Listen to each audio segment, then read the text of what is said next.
Hoje nós temos aqui a presença da Adelanta Squiciato. Se tiver errado o sobrenome, por favor, me corrija no ar mesmo, me perdoe também. Ela que é psicóloga, né? E vai falar justamente desse mês de setembro agora. As pessoas muitas vezes podem até não saber. Existe uma doença no mundo que é uma doença muito silenciosa e ela chega aos poucos. E se você não perceber, você pode ter problemas sérios, que se chama justamente a questão doenças tipo depressão, enfim, coisas que a gente vai discutir aqui. E o Setembro Amarelo é uma campanha justamente para alertar as pessoas a respeito desse tipo de situação. É isso? Boa tarde, tudo bom? Boa tarde, o nome está correto. Tá certinho? Então tá bom. É isso mesmo, é sempre uma oportunidade muito grande a gente aproveitar o setembro para falar um pouquinho de saúde mental, né? A saúde mental, que inclusive, você sabe que eu falo isso por mim, que eu já tive síndrome do pânico. Você sabe o que é síndrome do pânico também, né? A síndrome do pânico também é uma doença muito silenciosa, enfim. E quando tu vê que a gente eu tive aquela situação de acelerar o coração e achar que tá dando um infarto, né? Eu nunca me esqueço que eu peguei justamente um psicólogo, ele disse assim para mim, cara, um psiquiatra na época, ele foi o psiquiatra, foi o primeiro psiquiatra para depois ir no psicólogo, né? É uma questão de sequência, né? Ele disse o seguinte, olha, o ser humano ele tem a mente, ela tem alguns mecanismos de segurança. Por exemplo, tu vai dirigir um carro, olha só o que ele falou para mim. Tu vai dirigir um carro, de repente tu vai bater, o que acontece? Teu coração acelera e coisa tal, tu freia rápido, sai todo assim, sabe, nervoso. O que aconteceu? A tua mente avisou, cara, tá em perigo, para. O que tá acontecendo contigo? Esse mecanismo não tá parando, então nós vamos ter que consertar isso. São famosas doenças silenciosas, que se a gente não... A primeira questão é a aceitação da situação, né? Acho que começa por aí, né? E a ansiedade é exatamente isso. Todo mundo tem ansiedade. Sim. Né? Isso é importante a gente sempre lembrar. Deixar claro isso, né? Isso, ela serve como um mecanismo mesmo de proteção pra gente, né? Em alguma situação, a gente fica ansioso e acaba freando mais rápido, né? Tentando sair daquela situação. Só que o cérebro também ele é muito inteligente, então ele acaba gravando algumas situações como, né, aquilo te amedronta, e daí começa a ter algumas, né, pequenas ansiedades a mais, pequenas crises, até chegar num transtorno de pânico, um transtorno de ansiedade, né? Isso, a pessoa, por exemplo, as pessoas que vão muito vou dar um exemplo aqui, pessoas que, por exemplo, vão passear no Beto Carreiro lá, fazer uma publicidade aqui, o cara vai lá montar montanha-russa. Isso demonstra o tempo todo que está acontecendo isso, a famosa ansiedade, né? Isso, o problema é que cada vez que tu vai num parque depois, tu começa a ter alguma crise e não consegue nenhum brinquedo, daí sim já é um sinal de alerta. Mas ter a ansiedade para ir numa montanha-russa, algum brinquedo lá, faz parte do desenvolvimento humano mesmo, né? Então seria assim, a pessoa foi lá num brinquedo como aquele, viu que quando saiu de lá, saiu de forma diferente, acaba alertando uma situação que pode tá complicando no futuro, se não tratar, né? Sim, quando a gente fala de transtornos mentais, né? É a minha cabeça que não tá bem. Só que as pessoas acham que eu durmo e eu acordo com depressão. Eu durmo e eu acordo com crises de pânico, por exemplo. E não, o corpo da gente vai dando sinais ao longo dos anos, né? Ao longo do tempo a gente vai vendo pequenos sinais como a insônia que a gente conversou, né? Um dos maiores motivos que as pessoas procuram atendimento é porque não conseguem mais dormir. Isso os meus colegas psiquiatras são os que mais falam, né? As pessoas vão atrás do atendimento porque não conseguem dormir. Não identificam que alguma coisa não tá boa, mas querem um remédio para tentar mascarar aquilo ali, né? Então a gente tem que entender que quando a minha cabeça não tá bem, o meu corpo vai reagir se eu não resolver aquela situação, né? Adelanta, boa tarde. Boa tarde. A gente tá falando aqui no off, né, sobre a questão de dormir, né? Por exemplo, chega no final de semana, a gente quer pensar, hoje eu quero dormir, acordar tarde, acordar 10 da manhã, ai meu Deus, eu tenho que acordar amanhã 4 da manhã, e o sono é prejudicado em ambos sentidos, né? Talvez a gente dorme mais tarde, a gente acorda mais tarde, a gente se sente um pouco mais recarregado, mas isso traz prejuízos também, dormir demais ou dormir de pouco? Daí a gente fala dos excessos, né? O problema é se todo dia tu queres ficar dormindo até as 11 horas e tu começa a faltar no trabalho, né, tendo essa dificuldade de sair da cama ou de fazendo as tuas atividades do dia a dia, né? A gente fala dos excessos. Agora, fim de semana, depois de ter trabalhado uma semana inteira, é natural que a gente queira descansar, né? Então, sempre a gente tem que ficar de olho nos excessos. E para tudo, né? O desafio é a gente ter o equilíbrio de um sono de qualidade, alimentação de qualidade, atividade física, né? Coisas para minha cabeça, né? O que eu alimento a minha cabeça, né? De que forma? A gente costuma falar que é mente, corpo e espírito, né? Então, de que forma que eu tô cuidando do meu corpo? Eu faço uma caminhada, eu ando de bicicleta, alimentação, né? Mas eu tenho aniversário. A gente tá falando de um dia. E nos outros, né, 6 dias da semana? Como é que é a tua alimentação? O que tu se alimenta? Como é que tu se mexe? Como é que tu se movimenta? Então, a parte do corpo, né? A parte da mente. O que a gente se alimenta no nosso dia a dia, né? É só de conversas ruins, é só de notícias ruins. A gente tem momentos que a gente fala de coisas boas, a gente lembra de coisas boas da nossa vida, a gente está com pessoas que nos fazem bem. De que forma que eu estou alimentando a minha mente, né? E a parte do espírito, a gente costuma falar que é em que momento do teu dia tu para e tu tem uma conexão com alguma coisa que tu acredite, né? Seja com Deus, seja na igreja, na missa, no culto, né? No espiritismo, em qualquer outro, mas em que momento tu consegue fazer essa reflexão do teu dia ou da tua semana? Em que momento tu tens essa conexão? Tu se desliga de tudo e fica tu contigo mesmo, assim, né? Então a gente fala que a gente precisa ter o equilíbrio nesses 3, que daí é onde é o desafio, né? Porque, tá chovendo, eu não vou pra academia. Não, hoje eu quero só comer, né? Tá muito frio, só quero comer um monte de comida. A gente se descompensa o tempo inteiro e daí, né? Em algum lugar aí dessas 3 partes, a gente tá sempre em desequilíbrio mesmo. Antes de fazer minha pergunta, essa questão do parque que o Delamar falou, se a pessoa vai num brinquedo desse e ela tem medo, ela não quer ir, isso mostra que ela tá com problema ou é porque realmente ela tá se precavendo de ir no brinquedo e depois tá ansioso, né? Talvez um excesso. Talvez, né? Às vezes as pessoas forçam, né? Vai ser legal, vamos junto, né? Sim. E ela tem um medo, só um medo natural. Que é como normal. algumas atividades que eu não vou no Beto Carreiro porque eu tenho medo, Sim. né? Mas o problema é quando toda vida que ela passar na frente de um parque, ela começar a ter uma crise de ansiedade, ou suar, ou se tremer, ou começa a roer unha, né? Mesmo que ela não teve a experiência de ir no brinquedo. E mesmo que ela, né, não tenha ficado ruim naquele dia, mas depois, né, como se fosse sempre um gatilho que ela estivesse lembrando daquilo. É que ela imagina, né? Se eu for, vai acontecer isso, aquilo. A ansiedade de achar que vai acontecer o pior, né? A ansiedade, a gente sempre tá achando que alguma coisa vai acontecer, né? Mas eu costumo dizer para os meus pacientes, a gente consegue prever o futuro? Não consegue, que bom seria, né? Se a gente pudesse prever o futuro, mas a gente não consegue. Então eu tenho que trabalhar com o que eu tenho, é hoje, né? Lembrar que eu não consigo imaginar muitas coisas para ano que vem, para o outro ano, e eu não tô falando de metas, de objetivos, porque todo mundo tem que ter. Mas a ansiedade, eu tenho que entender como que eu, né, diminuo isso no meu corpo para eu viver, porque senão o sofrimento é muito grande, né? Doutora, tem uma situação também envolvendo justamente crianças. Vamos lá, a gente sabe que tem vários fatos aí negativos referente a criança que fica muito tempo no celular, que fica muito tempo em frente ao computador, e hoje essa nova realidade no mundo todo. A informática, ela veio para ajudar, a internet veio para ajudar, mas também atrapalha um pouco. Antigamente saía-se para jogar bola, brincar de amarelinha, né? Tu já brincaste de amarelinha, Anderson? Eu já brinquei. Enfim, várias brincadeiras que você ia na rua e fazia parte de um processo físico e mental também.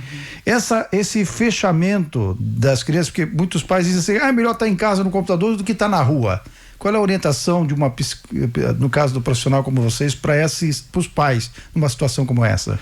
A gente, enquanto pais, está pegando a primeira geração que está tendo essa parte da informática ao seu dispor, né? A internet ali na palma da mão. Então, pra gente, enquanto pais, também é um desafio, porque a gente entra nessa. Na minha época, eu brincava na rua, na minha época... E os filhos ficam bravos, né? Porque não tem nada a ver com a realidade deles, porque justamente hoje...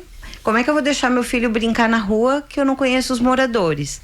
Né? Na nossa época, a gente conhecia os pais, a gente conhecia todo mundo, então era mais fácil. Então isso também é um dificultador, né? Que a gente já não tem mais essa segurança de deixar. Mas eu também não posso privar eles dessa internet, desse movimento que está acontecendo. Também porque eles podem ficar isolados no mundo que está todo mundo conhecendo e eles ficam de fora. Não acompanha. E não é de todo ruim. Eu falo, né? A internet não é ruim. É que a gente usou ela de tal forma assim que a gente já não percebe.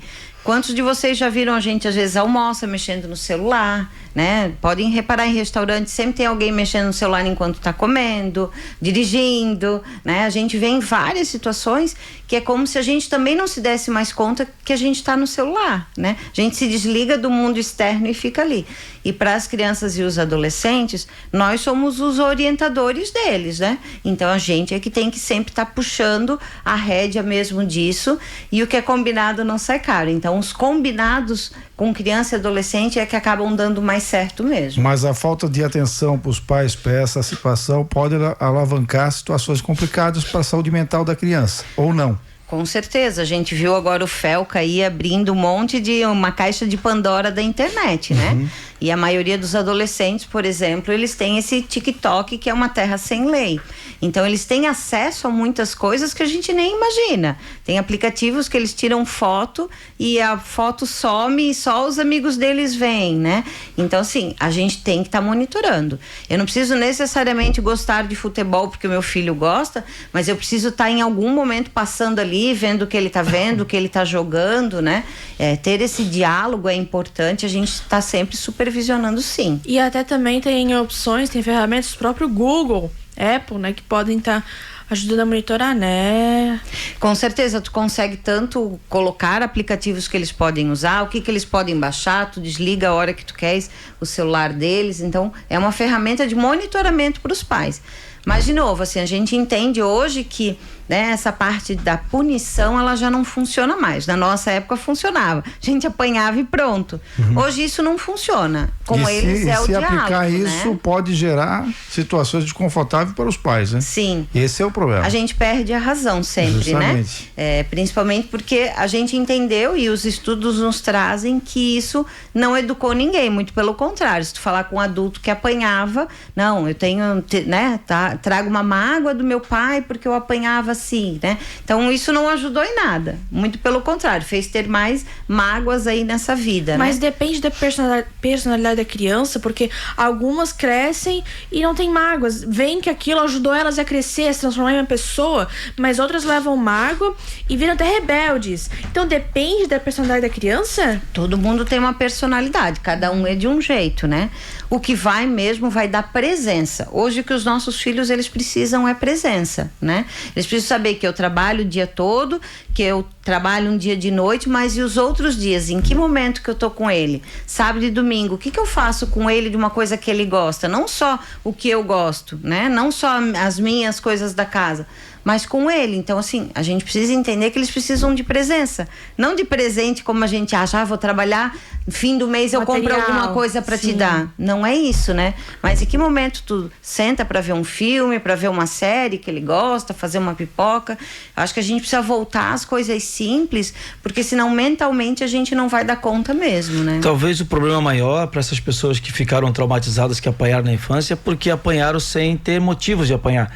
Agora, por exemplo, eu apanhei, não fiquei traumatizado, mas eu aprontava também, né? Quem é que não aprontava e merecia umas palmadas na bunda? Eu não fiquei com trauma, né? Mas eu sei que quando a pessoa apanha, às vezes, porque não teve culpa, eu acho que talvez nessa questão o trauma se torna, né? É que na verdade o ambiente familiar é que vai definir isso. Por exemplo, assim, eu nunca enxerguei os meus pais brigando fisicamente. Nunca vi isso.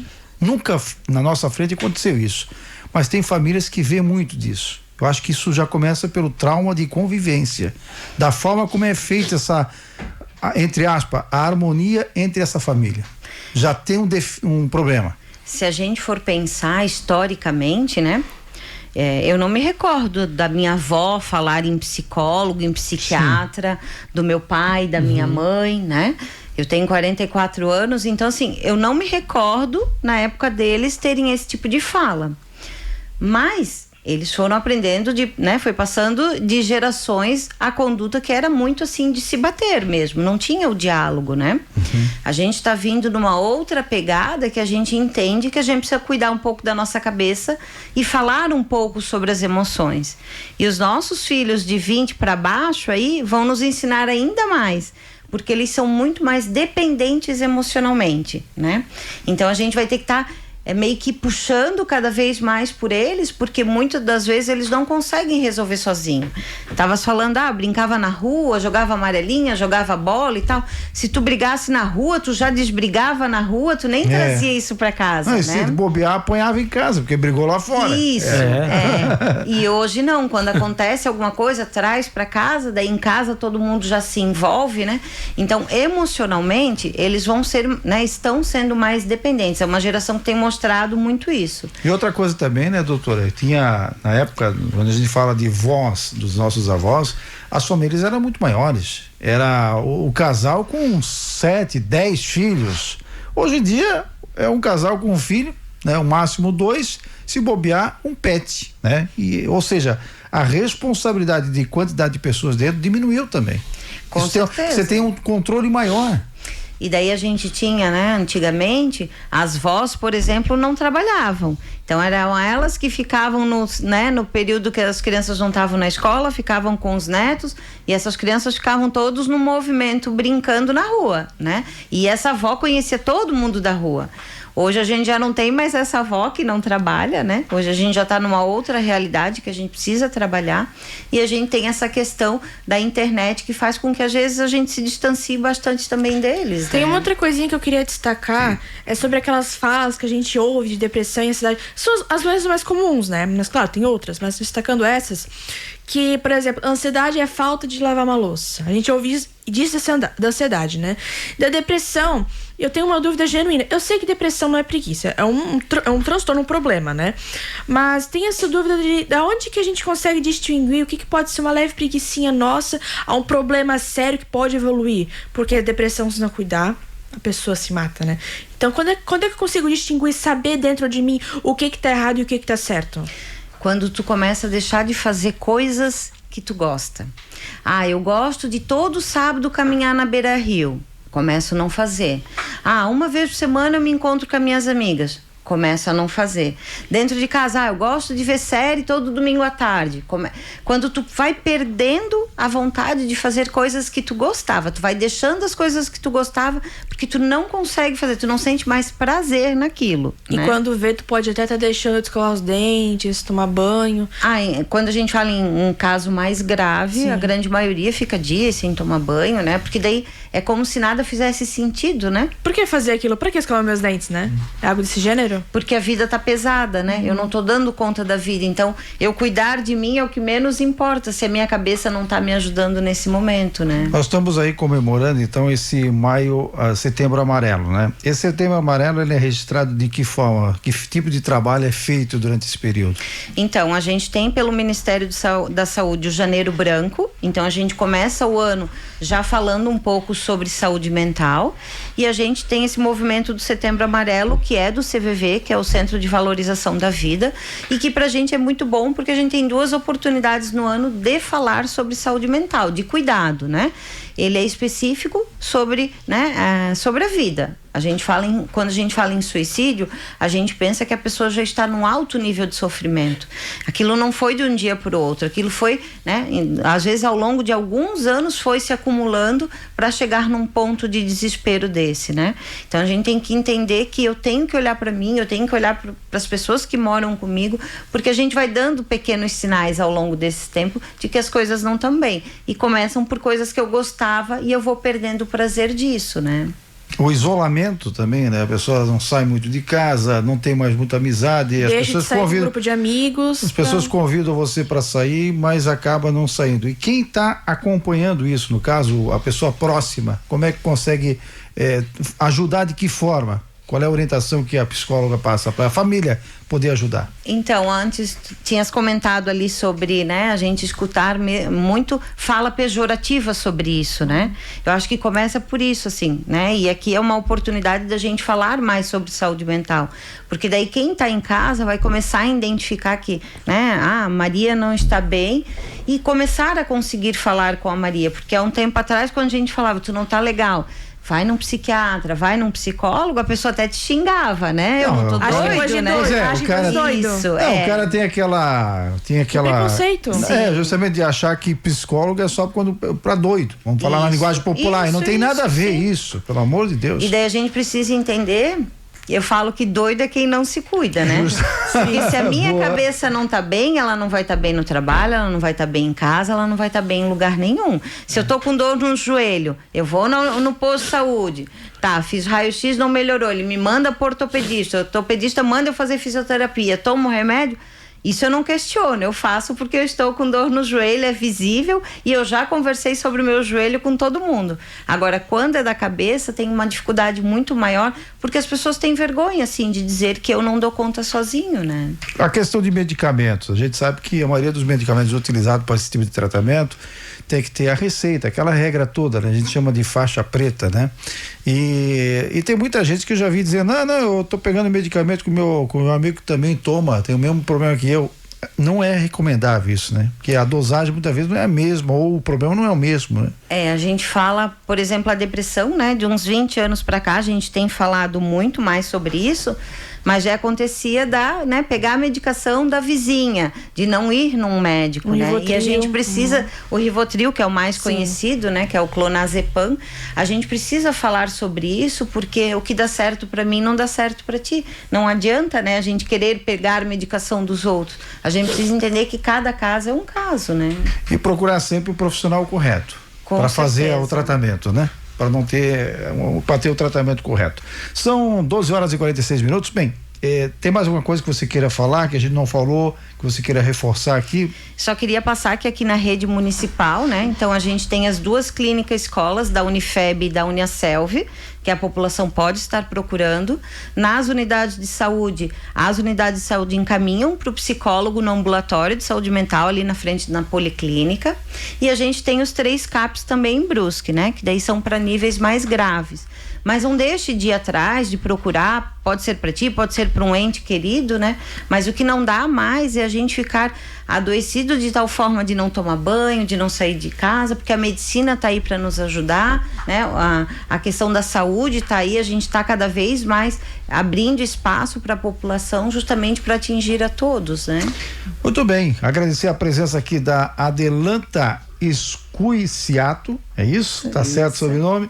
Ela que é psicóloga, que atende também no CAIS, no CAPS Infanto Juvenil. Isso. O pessoal a partir de que idade você atende? A gente atende até 18 anos incompletos, né? E início a partir de que idade começa? 12 anos, 13 anos? Eu tenho crianças de 9 anos lá. Já, nessa idade? Esse ano é o ano que apareceu mais crianças. A gente se assustou bastante esse ano. Pois é, que complicado isso, né? Mas enfim, tá aí, se você que quiser mais informações, sempre tem o atendimento aí do CAPS, né? Que fica localizado onde aqui em Brusque? O CAPS Infanto Juvenil, ele fica ali no Maluche, né? Na Rua Olímpio Pitanga de Souza. Certo. Daí a gente tem na Ercílio Luz o CAPS de adulto, né? Que a gente fala que é o CAPS 2. E ali, perto da Clínica Amor e Saúde, que eu não vou lembrar o nome da rua, a gente tem o CAPS Álcool e Drogas, né? A Paz Leme ali? Isso, eu acho que é Paz Leme. Entendi. Então cada tratamento, cada situação existe um tratamento específico, existe um tratamento diferenciado aí, né? Obrigado pela presença aqui.